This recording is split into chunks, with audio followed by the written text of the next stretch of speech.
ಗಳೊಂದಿಗೆ ಮಹಾಪೂಜೆ ಮಂಗಳಾರತಿ ಪ್ರಸಾದ ವಿನಿಯೋಗ ನಡೆಯಿತು. ಶ್ರೀ ಅಯ್ಯಪ್ಪ ಸ್ವಾಮಿಯನ್ನ ಮುತ್ತಿನ ಮಂಟಪದ ಉತ್ಸವದಲ್ಲಿ ಗ್ರಾಮದ ಪ್ರಮುಖ ಬೀದಿಗಳಲ್ಲಿ ವೀರಗಾಸೆ ವಾದ್ಯಗಳೊಂದಿಗೆ ಉತ್ಸವವನ್ನ ನೆರವೇರಿಸಲಾಯಿತು. ಈ ಸಂದರ್ಭದಲ್ಲಿ ಬೆಳ್ಳಾವಿಯ ಕಾರದ ಮಠದ ಕಾರದ ವೀರಬಸವ ಸ್ವಾಮೀಜಿಯವರ ಸಾನ್ನಿಧ್ಯದಲ್ಲಿ ಆಶೀರ್ವಚನ ನೆರವೇರಿತು. ದೇವಾಲಯದ ಗೌರವ ಅಧ್ಯಕ್ಷರಾದ ವೆಂಕಟೇಶ್, ಅಧ್ಯಕ್ಷರಾದ ನಾಗರಾಜು ಹಾಗೂ ಮಾಲಾಧಾರಿಗಳು, ಸ್ವಾಮಿಯ ಭಕ್ತರು ಉಪಸ್ಥಿತರಿದ್ದರು. ವರದಿ ವಿಕಾಸ್, ನಂದಿ ಟಿವಿ, ಗುಬ್ಬಿ.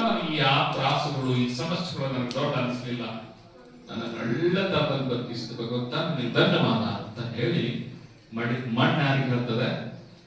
ಭಗವಂತನಿಗೆ ಧನ್ಯವಾದ ಅರ್ಪಿಸುತ್ತದೆ. ಇದು ಕಥೆಯ ಸಾರಾಂಶ ಏನು?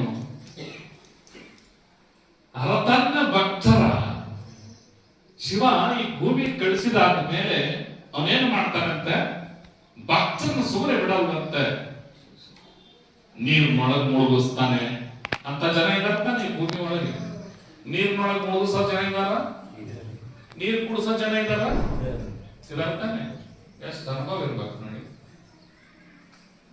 ನೀರು ಕುಡಿಸೋ ಜನ ಇದ್ದಾರೆ, ಕಾಲು ತುಳಿತದಿಂದಲೇ ಬೆಳೆದಿರೋದಕ್ಕೆ ನೋಡಿ ಏನ್ ಮಾಡೋರಿದ್ದಾರೆ, ತುಳಿಯೋರಿದ್ದಾರೆ.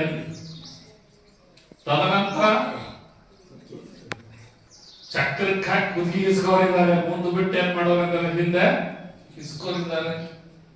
ಅದು ಹೋಗ್ಲಿ ಚುಚ್ಚೋರಿದ್ದಾರೆ ಒಂದಿಷ್ಟು ಜನ.